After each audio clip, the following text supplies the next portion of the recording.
The first thing I want to do is go around and just have you give me your first name, and then maybe tell me how when you read something, how can you tell if you understand what you're reading? My name is Alejandro, and if I understand it, I get a picture in my head of the story. If I don't get nothing in my head. I am what I am and cannot be otherwise because of the shadows.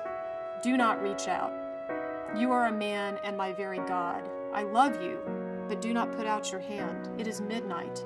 We are in another time in the snow. Yes? What do they mean by shadows? I didn't understand it when they explained by shadows. So many teachers can feel really pressed for time between all the standards they're expected to meet, all the activities that are going on during the school day. They can have trouble spending concentrated time on a text. And the value of doing that, I think, is manifold. For one thing, it communicates to kids that it's all right to spend some time reaching an understanding, that there's no prize for having an instantaneous answer. I just would like to know your honest reaction when you heard this. The story was boring. What about it was boring? I didn't understand it. What didn't you understand? Is there a part of it that was particularly not making sense? Because I didn't understand what shadows meant, and that kind of like tipped me off the story. I didn't get no picture in my head. Their thinking will deepen and change as they spend more time and go back and reread, and that is such a central strategy for them to learn and experience. Good morning. This is the second day of our work on Wolf. Yesterday we did a first reading and got a lot of questions out about it, but we didn't have time to talk about the questions. So today Mr. Rizzo and I are going to help you deal with a few questions before we do the second reading. I want to start with Alejandro's question of what do they mean by shadows, because that came up in several questions. Can somebody find that part? I will not give it up. I cannot. The shadows will not permit me. Do not put out your hand. Okay. Isn't that your conscience? Because it's whispering to you. So sometimes when you're like thinking, like making a choice, sometimes like there's like things in your head.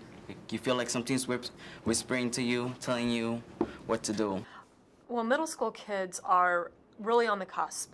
They're coming out of elementary school. They can see high school coming up, and they're in the middle of trying to figure out who they are and what is valuable.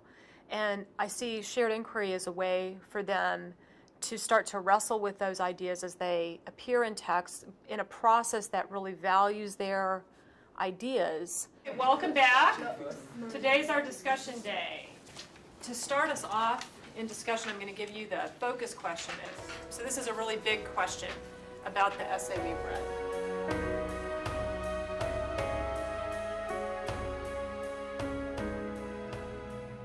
Getting to see kids think, really think at the edges of what they're able to do, and go out there on that limb sometimes, and really seeing the learning happen, I think, is the greatest thing.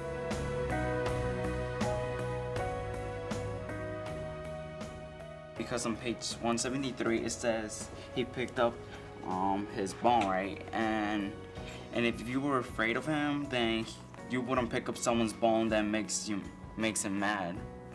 I see it as a way to teach kids that they are capable thinkers and learners, give them the tools that they need to unpack things that might seem too difficult at first, and to really learn how to listen to each other. I'm like thinking more of like what the story might be about, because everybody has a different picture of what the story might be, and mine's like more different than everybody else.